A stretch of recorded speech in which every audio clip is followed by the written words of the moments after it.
স্বাগত ঈদের বিশেষ আয়োজন উৎসব যোগে আপনাদের সাথে আছি আমি রুবাইয়াত অদিতি। সবাইকে জানাচ্ছি ঈদ মোবারক।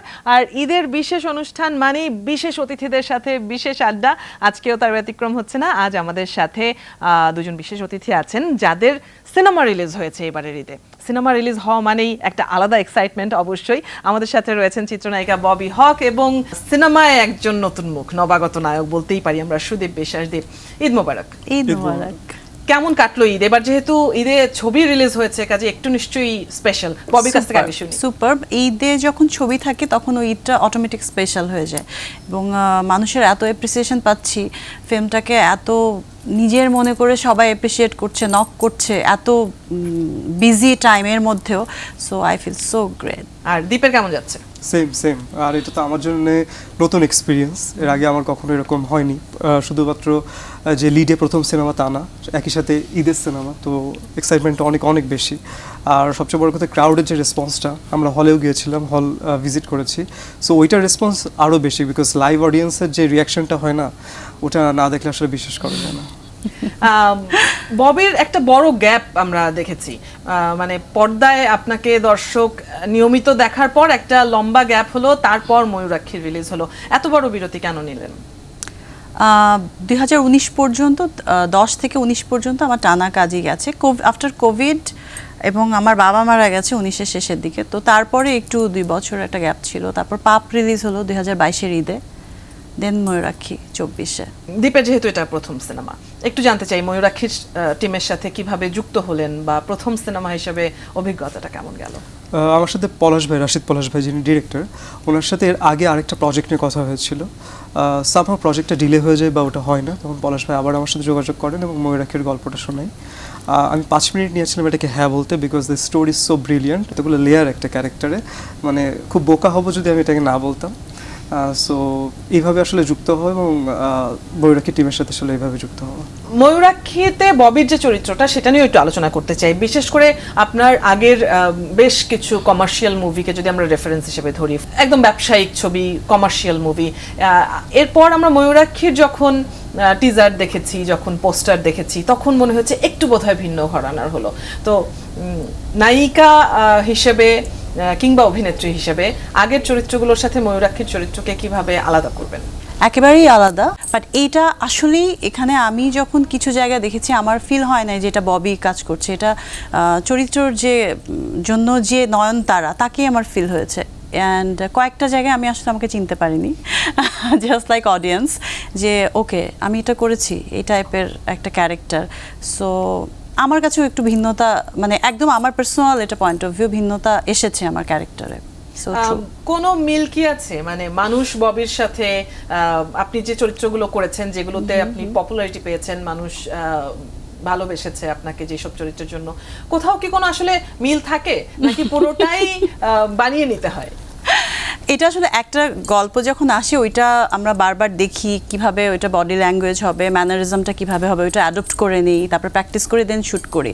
তো ওইটা নিজের মধ্যে চলে আসে মাঝে মাঝে। কিছু কিছু মিল আসলে মানুষের থাকে, বাট আমি বিশ্বাস করি প্রত্যেকটা মানুষ ইউনিক, এবং আমিও জানি যে এটা আমি না, বা কোনো গল্প থেকে আমি কালেক্ট করছি না যে আমি ওরকম করে সাজিয়ে নিব মানুষকে, ওইভাবে এটা বিলিভ করাবো যে this is me. It's not possible ময়ূরাক্ষীতে। সো এইটা একটু ডিফিকাল্ট ছিল আমার জন্য, ওর ম্যানারিজম এবং উনি যেভাবে যার ক্যারেক্টারটা আমরা পোট্রে করেছি। সো একটা ইন্ডাস্ট্রির গল্প, সবার জানা গল্প। সো এটা একটু ভিন্নতা ছিল, ডিফারেন্ট ছিল। আমি ট্রাই করেছি যে এখানে যেন ববির কিছু না বোঝা যায়, এটা যেন নয়নতারা হয় এবং যাকে আমরা পোট্রে করছি তার মতো হয়। সো এবং এটা হয়েছে, মানুষজন বলছে যে আমার সঙ্গে কোনো মিল নেই, হয়তো বা কিছু জায়গায় হ্যাঁ আমি একই ইন্ডাস্ট্রিতে নায়িকা, বাট স্টিল প্রত্যেকটা মানুষের ক্রাইসিস আলাদা, রিয়াকশন আলাদা, ভাবনাগুলোও আলাদা। প্রস্তুতির কথা যেহেতু হচ্ছে, এটা দীপের কাছ থেকে আরো একটু বড় করে শুনতে চাই। প্রথম ছবি হিসেবে আপনি বলছিলেন যে এই ক্যারেক্টারটার এতগুলো লেয়ার, অনেক চমক, অনেক ক্লাইম্যাক্স, আলাদা আলাদা করে যদি বলি ময়ূরাক্ষী ছবিটাতে, তো এই চরিত্রটার জন্য নিজেকে তৈরি করার জন্য স্পেশাল কিছু কি করতে হয়েছে? প্রস্তুতি কি বিশেষ ছিল? স্পেশাল বলতে আমি থিয়েটার করেছি, সো থিয়েটার এক ধরনের অনেক কিছুই গ্রুমিং হয়, না হলেও 15 থেকে 20টা ওয়ার্কশপ করেছি। আমি খুব ভালো লাঠি খেলতে পারি, তো ওই ধরনের ওয়ার্কশপ বা ওই এক্সপিরিয়েন্স আমার ছিলই। ময়ূরাক্ষীর জন্য যেটা সবচাইতে বড় চ্যালেঞ্জ ছিল সেটা হচ্ছে যে কমার্শিয়াল হিরো হয়ে ওঠা বা ওই অ্যাপ্রোচটা দেওয়া, এবং ওইটার জন্য আমি দুইজন মানুষের কাছে অনেক কৃতজ্ঞ। একটা হচ্ছে ডেফিনেটলি পলাশ ভাই এবং আমার কো-আর্টিস্ট ববি, কারণ কমার্শিয়াল সিনেমার অনেক ল্যাঙ্গুয়েজ, বডি ল্যাঙ্গুয়েজ, অ্যাপ্রোচ আমি আসলে ওনাদের থেকেই শিখেছি, কারণ ওটার এক্সপিরিয়েন্স ছিল না। অ্যাজ অ্যান অ্যাক্টর আমি কাজ করেছি, ওটা ইজি পারফর্ম করা, বাট হিরো হয়ে ওঠা বিগ স্ক্রিনের সবচাইতে বড় ব্যাপার হয় আসলে বডি ল্যাঙ্গুয়েজ, ওয়াক, এবং যেভাবে আপনি কথা বলেন, যেভাবে আপনি তাকান, ইটস ভেরি ইম্পর্ট্যান্ট। তো সেই জিনিসগুলো আসলে পলাশ ভাই এবং ববির কাছে ডেফিনেটলি আমি শিখেছি। আর আমরা রিহার্সাল করে নিয়েছিলাম সেটের মধ্যে অনেকবার, তো যার কারণে ইজি হয়ে গিয়েছিল। এই প্রিপারেশনগুলো আসলে সব মিলিয়েছিল। এটা আসলে বলতে গেলে ওভারনাইটের প্রিপারেশন না, প্রায় 5-7 বছরের একটা প্রিপারেশন বলতে পারবো আমি। এই অংশটা ধরেই আমি একটু ববির কাছে জানতে চাই, আপনি যেহেতু বড় পর্দায় কাজ করছেন অনেকদিন আগে থেকেই, সেই হিসেবে তো জুনিয়র একজন আর্টিস্ট আপনি আপনার সহশিল্পী হিসেবে পেয়েছেন, কোনো ধরনের এখানে কি কোনো কনফ্লিক্ট ছিল কিনা, নাকি আপনার কাছে মনে হচ্ছে এই চরিত্রের জন্য Deep was perfect? He did very good. প্রথম দিকে এরকম হয় আসলে, যে একটু যখন চেনা জানা থাকে না বা কম ইনভলভমেন্টস থাকে তখন একটু এরকম হয়, বাট আফটার সাম টাইম আমরা যখন কাজ করছি আমার মনে হয়েছে যে দীপ এই ক্যারেক্টারটার জন্য একদমই পারফেক্ট, অ্যান্ড যারা দেখছে তারাও এটা ফিল করছে। বাট একটা জায়গায় আমার ওর সাথে খুব কমপ্লিকেটেড সিচুয়েশন ক্রিয়েট হয়েছিল, যেটা হচ্ছে যে সংস, রাইট? আমাদের একটা সিডাকটিভ সং আছে যেটা সো আমি ওর থেকে সিনিয়র, আমি আগে থেকে কাজ করছি, ও নতুন কাজ করছে। সো এখানে যে ইন্টিমেসি এবং কিছু দেখতে যেন বিশ্বাস, মানে মেইন পয়েন্টটাই হচ্ছে যে মানুষ যেন বিশ্বাস করে যে আমরা lovers, we are lovers, and এই যা আমরা করছি এটা সত্যি, মিথ্যা একটা বিষয়টাকে সত্যি করে তোলার যে প্রসেসটা, ওইটা খুব ইন্টারেস্টিং ছিল ওর সঙ্গে। অ্যান্ড হ্যাঁ, কাজ করার পরে গানের যে সেডাকটিভ পয়েন্টগুলো ছিল ওইখানে বারবার কাট করতে যেটা আমার খুব, মানে আমি বলছি ওকে ফাইন, আমি মানে বাঘও না ভাল্লুক না, তুমি সুন্দর করে করো, ওকে ফাইন। মানে আমরা অনেক লেট নাইট, মানে একদম ভোর পর্যন্ত কাজ করতে হচ্ছে, এবং ও কিছু জায়গায় একটু আনইজি ফিল করছিল, অ্যান্ড এটা আমাদের হয়। আমিও নিউ কামার ছিলাম, সো আমি যখন সাকিবের সাথে কাজ করেছি, মারুফ ভাইয়ের সাথে কাজ করেছি, আরও যাদের সাথে কাজ করেছি অ্যাজ এ নিউ কামার, আমারও একটু ছিল। বাট আমার একটা কি, আমি এমনিতে খুব শাই, বাট যখন আমার সামনে ক্যামেরা থাকে আমার কিছু ফিল হয় না, শাইনেস থাকে না। সো ওইটা আমার একটা সবসময় ছোটোবেলা থেকে এটা আমার একটা তো ওকে আমি বলছি যে fine, touch me or do whatever you want to do, because গানটাই এরকম ছিল, অ্যান্ড অডিয়েন্সকে বিশ্বাস করাতে হবে। আমি বারবার বলছি অডিয়েন্স যেন এখানে কোনো ফেকনেস না পায়, একদম রিয়ালিটি যেন খুঁজে পায়। এই ব্যাপারটাই একটু দীপের কাছ থেকেও শুনি যে কনফিডেন্সের একটু কি নড়েচড়ে গিয়েছিল কিনা সিনিয়র একজন আর্টিস্টের সাথে, যিনি ইতিমধ্যেই কাজ করছেন, হিট দিয়েছেন, বা পাবলিকের সামনে একটা পরিচিত মুখ, নাম বললেই মানুষ চেনে, নায়িকা, তার সাথে কাজ করতে হচ্ছে বড় পর্দায়, এটা কি একটু কনফিডেন্সকে নাড়িয়েছিল? কনফিডেন্সকে নাড়ায়নি, কিন্তু যেটা হয় কি যে এক ধরনের নার্ভাসনেস থাকে, সেটা আমার প্রত্যেকটা ক্যারেক্টার, মানে এক ধরনের ক্যারেক্টার ধরা, মানে যেটা হয় কি ক্যারেক্টার ধরতে চ্যালেঞ্জটা লাগে, ধরে ফেলে তখন আর কোনো প্রবলেম হয় না। আর যেই সিনের ব্যাপারে আমরা কথা বলছিলাম, ওই জায়গাটা থেকে ডেফিনেটলি আমাদের আইস ব্রেকটা অনেক ইম্পর্টেন্ট ছিল, যেটা ডেফিনেটলি ওনার জন্য সেটা ঘটেছে। এবং আরেকটা জিনিস হয় কি, একটা জিনিস হচ্ছে পারফর্ম করা, আরেকটা হচ্ছে স্ক্রিনে ওটাকে দেখতে সুন্দর লাগা, দুইটার মধ্যে অনেক পার্থক্য আছে। আমার ক্ষেত্রে চ্যালেঞ্জ ছিল যে আমাদের এই সিনটা কিভাবে অনেক বেশি অ্যাট্রাকটিভ হয়ে দাঁড়ায়, মানুষজন এটাকে হুকড হয় এবং বিলিভেবল হয়। ওই সিনটা খুব ইম্পর্টেন্ট। ওর পরে যে গল্পটা আছে, ওই সিনের পরে যে গল্পটা আছে, ওই সিনটা ইজ ভেরি ইম্পর্টেন্ট। তো চ্যালেঞ্জ ছিল, বাট ডেফিনেটলি পলাশ ভাই এবং মানে ববি যদি হেল্প না করতো, বিকজ ইটস ভেরি ইম্পর্টেন্ট কো-আর্টিস্ট আপনাকে ওই কমফোর্ট জোনটা দিচ্ছে কিনা। এবং উনি হ্যাঁ ডেফিনেটলি উনি ওইটা যখন বলে, আমরা প্রথমে রিহার্সাল করেছিলাম 2 বার, ডেফিনেটলি আমি তখন একটু আনইজি ছিলাম, বাট উনি যখন বললো যে it's okay, just go, and then okay. ঈদের সময়টাতে সিনেমা দেখতে এখন মানুষ যায়, গত কয়েক বছর ধরে কিন্তু এই একটা ট্রেন্ড চালু হয়েছে যে মানুষ হলে গিয়ে সিনেমা দেখছে। সেই সময়টাতে আপনাদের ছবির পাশাপাশি যে ছবিগুলো রিলিজ হয়েছে তার মধ্যে 2-1টা তো বেশ আলোচনাতেও আছে। ববির কাছ থেকে যদি শুনি আমি, যে কম্পিটিশনের জায়গাটা কেমন? কম্পিটিশন থাকা ভালো, এটা একটা পজিটিভ সাইন যে আমাকে আরও বেটার করতে হবে, ভালো করতে হবে। আর ঈদ এমন একটা উৎসব, মানুষ আসলে 1-2টা ছবি দেখে মন ভরবে না, ডিফারেন্ট জনরার ছবি থাকা উচিত আমার মনে হয়। এবং entertainment is so important like food. আমার মনে হয় যে মানুষ, আমাদের দেশের মানুষ এটার অভাবে ভোগে, সো দ্যাট সবাই ফ্রাস্ট্রেটেড হয়ে যায়, ডিফারেন্ট আসলে নেগেটিভ সাইডে চলে যায়। এটা থাকলে আমার মনে হয় মুভিটা এমন একটা বিষয়, একটা দেশের কালচারকে রিপ্রেজেন্ট করে। আমাদের মধ্যেও এটা কাজ করা উচিত যে ডে বাই ডে আমাকে ইমপ্রুভ হতে হবে, ইমপ্রুভ করতে হবে, আমার থেকে বেটার কাজ হলে আমাকে আরও বেটার করতে হবে। It's a good sign. আমি এটাতে নেগেটিভিটির কিছু আসলে পাই না, এবং আরও অনেক ছবি আসা উচিত। যেটা দরকার আমাদের হল বাড়াতে হবে, এটা বেশি ইম্পর্ট্যান্ট। রাইট। আর দীপের ক্ষেত্রে যেহেতু সুপারস্টার সাকিব খানের মুভিও রিলিজ হয়েছে, একটু জানতে চাই যে তুফানও কিন্তু বেশ আলোচনায়, ময়ূরাক্ষীও আলোচনায় ছিল যথেষ্ট পরিমাণে। সেই ক্ষেত্রে আপনি আপনার প্রথম মুভি বড় পর্দায় অভিষেক, এদিকে সাকিব খান 25 বছর পূর্ণ করেছেন, কেমন লাগছে বা এটাতে আলাদা কোনো ফিল কাজ করছে কিনা? আমার মনে হয় যে আমি ব্লেসড যে ওনার সাথে আমার সিনেমা রিলিজ হচ্ছে।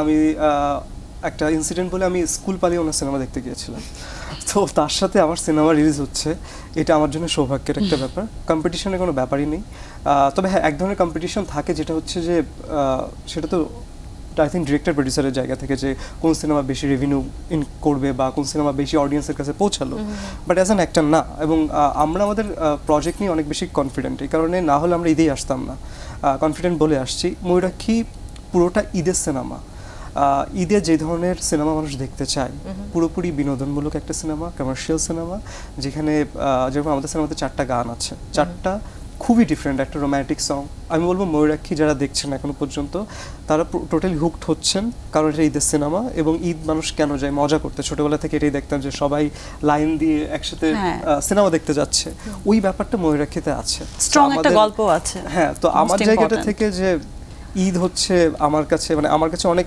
আই এম ব্লেসড যে ঈদে আসছে, এবং হ্যাঁ শাকিব খানের সাথে আসছে, because he is the biggest superstar of country. I am blessed. Right. যেহেতু ববি একটা কথা বলেছিলেন যে ঈদে আরো বেশি মুভি রিলিজ হওয়া উচিত, মানুষের বিনোদনের আরো জায়গা তৈরি হওয়া উচিত। এই বছরের মানে এই ঈদে যে ছবিগুলো রিলিজ হয়েছে, সেই ছবিগুলো নিয়ে কোনো মন্তব্য করবেন কিনা?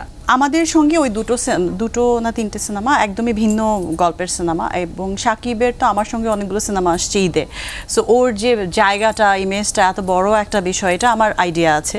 সো আমাদের ছবিটাও স্ট্রং, ওর ছবি তো ডেফিনেটলি স্ট্রং, মানুষ দেখছে, আমাদেরটাও দেখছে, অ্যাপ্রিসিয়েট করছে, অন্যান্য ছবিও চলছে। আমি বললাম না, ঈদে আসলে জায়গাটা দরকার, হল অনেক দরকার, সবাই ছবি দেখতে চায়, মানে মানুষের মেন্টালিটি, এক একটা মানুষ এক এক ধরনের এন্টারটেইনমেন্ট খোঁজে, তো ভিন্ন ভিন্ন গল্পটা এখানে আরও দরকার, আরও বেশি সিনেমা আসা উচিত আমার মনে হয়। দীপের কাছে এই প্রশ্নটা আমি একটু ঘুরিয়ে করতে চাই, যেহেতু আপনি বলছিলেন আপনার ব্যাকগ্রাউন্ড হচ্ছে থিয়েটার, অন্যের অভিনয় দেখা বা অন্য গল্পকেও অবজার্ভ করার একটা বিষয় তো থিয়েটারেই শেখানো হয়। ঈদে যে ছবিগুলো রিলিজ হলো, একজন অভিনেতা হিসেবে আপনার কি মনে হয়, মানে একটা সন্তুষ্টি কি দিচ্ছে যে ঈদে ভালো ভালো ছবি হচ্ছে, বা ববি যেমনটি বলছিলেন সংখ্যায় আর একটু বাড়া দরকার, তো অভিনেতা হিসেবে একটা সন্তুষ্টির জায়গায় কি পৌঁছতে মানে পাচ্ছি আমরা এখনকার ঈদের ছবিগুলো দিয়ে? ডেফিনেটলি, কারণ আই থিঙ্ক পোস্ট কোভিড অনেক ডিফারেন্ট জনরার মুভি আসা শুরু করেছে, যেটা আগে ছিল না। একটা ফরম্যাটের বাইরে সিনেমা আসতো না, অডিয়েন্স ক্রিয়েট হয়েছে বা অডিয়েন্স নিত না। সেই জায়গা থেকে হয়তো বা হাওয়া বা এর আগে আমরা আয়নাবাজি দেখেছি, যেটা ডিফারেন্ট টেক, কিন্তু এখন নতুন সিনেমা আসছে। Even Mayurakshi is very different, it's a very commercial cinema, but very different story. তো সেটা হচ্ছে। আর সবচেয়ে বড় কথা কি, যে আমার মনে হয় যে শুধু ঈদে না, আমরা যদি সারা বছর এই উৎসবটা করতে পারি, সেটা শুধু আমাদের জন্য না, অডিয়েন্সের জন্য অনেক বেটার, হল মালিকদের জন্য বেটার, বা ব্যবসা প্রসেসের জন্য অনেক বেটার। আর ডিফারেন্ট গল্প হলে হয় কি, যে অ্যাক্টররা চ্যালেঞ্জ নিতে পছন্দ করে, অলওয়েজ করে, বাট অডিয়েন্স যখন রিসিভ করে তখন ওরা আরও বড় স্কেলে যেতে চায়, আরও চ্যালেঞ্জ নিতে চায়। সো এখন অডিয়েন্স ম্যাচিওর হয়েছে, অনেক ডিফারেন্ট গল্প নিচ্ছে, তো আমি বলবো যে এটা খুবই পজিটিভ সাইন আমাদের ইন্ডাস্ট্রির জন্য।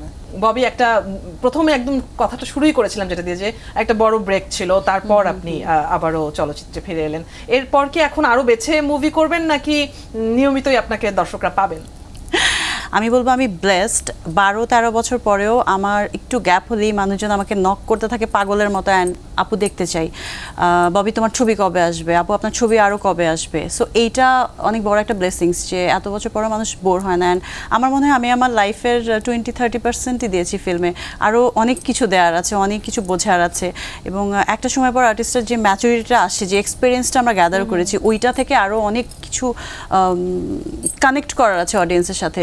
আমার যে 20-25টা ছবি রিলিজ হয়েছে অনলি ফর দেম, বিকজ ওরা আমাকে অ্যাকসেপ্ট করেছে, বিকজ আমার কোনো কি বলে ওইটাকে গডফাদার আর এরকম কোনো ব্যাকআপ ছিল না। সো আলহামদুলিল্লাহ আমি চেষ্টা করব যে আরো বেশি করে ছবি করার। আর্টিস্টের অভাবের কথাটা আপনি একটু তুলেছিলেন, পাশাপাশি আরো অনেক কিছুর অভাবের কথা হচ্ছে।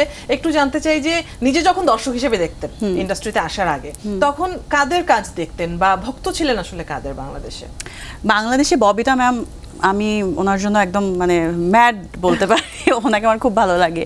দেন মৌসুমী আপুকে ভালো লাগে, অনেকে সবাইকেই, মানে এক একজনের এক একটা স্টাইল, এত ইউনিকনেস এক একজনের থেকে, ওইটা নেওয়ার আছে। বাট ওনাদের একটা আমি বলবো ওনাদের একটা সুবিধা ছিল, সেটা হচ্ছে ওনাদের শুধু সিনেমা হলে দর্শকদের যেতেই হতো। এখন কিন্তু ওই বিষয়টা নাই, এখন পুরো ওয়ার্ল্ডের সব কিছু মানুষ দেখতে পায়, আগে যেমন দেখতে পেতো না। আগে শুধু বিটিভি ছিল অ্যান্ড সিনেমা হল ছিল এন্টারটেইনমেন্টের জায়গাটা, এখন কিন্তু ওপেন ওয়ার্ল্ড ওয়াইড। সো আমাদের এত স্বল্পতার মধ্যে, এত ক্রাইসিসের মধ্যে কিন্তু সবার সাথে কম্পিট করতে হয়। সো এইটাও একটা বড় জায়গা কম্পিটিশন, অবশ্যই প্ল্যাটফর্মটা বড় হয়েছে।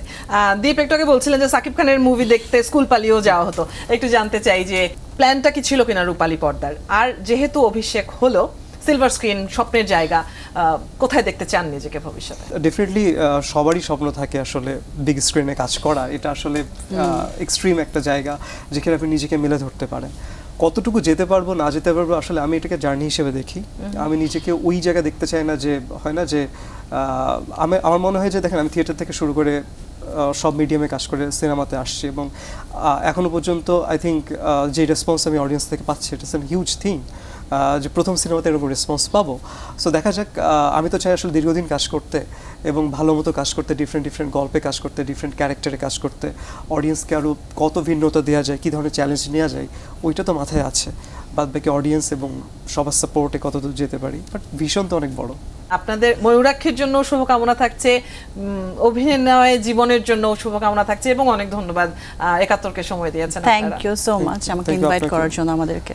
আপনাকে অসংখ্য ধন্যবাদ। দর্শক, শেষ করব আজকের উৎসব যোগ, এবং আলোচনা হচ্ছিল ময়ূরাক্ষীর পাশাপাশি অন্যান্য বিভিন্ন সিনেমা নিয়ে, পাশাপাশি ঈদের সিনেমার এখনকার বাজার উঠে এসেছে আমাদের আলোচনায়। সব মিলিয়ে জমজমাট একটা আড্ডা ছিল।